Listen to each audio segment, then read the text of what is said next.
Well, President Joe Biden is coming to Montgomery County, Maryland next week with a Democratic National Committee rally, his first in months with the midterm elections on the horizon.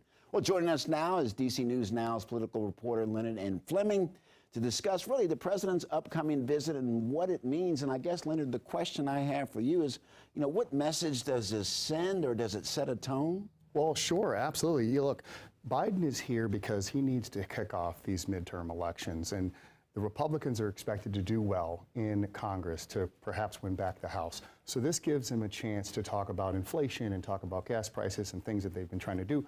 But it also has to do with Maryland is on the precipice of turning blue.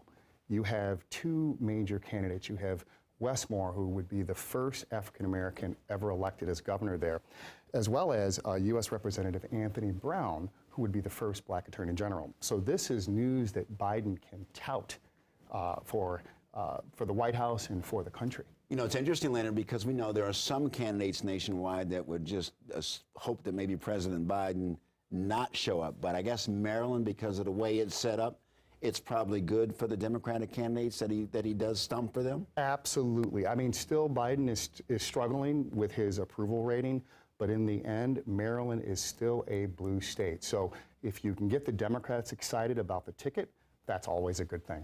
We have to talk about Dan Cox, of course. He was backed by former President Trump. Does it make sense for the president to stump in Maryland, to make appearances in Maryland for Dan Cox? Well, we'll have to see if Mr. Trump would like to do that. He hasn't really made any appearances here yet.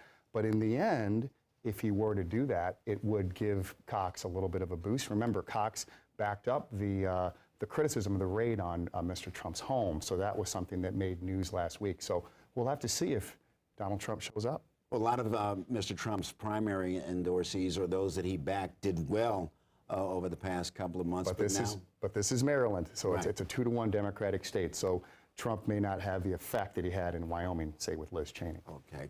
Leonard N. Fleming, I don't think this is going to be our last conversation. I don't think so. All right. Thank you so very much.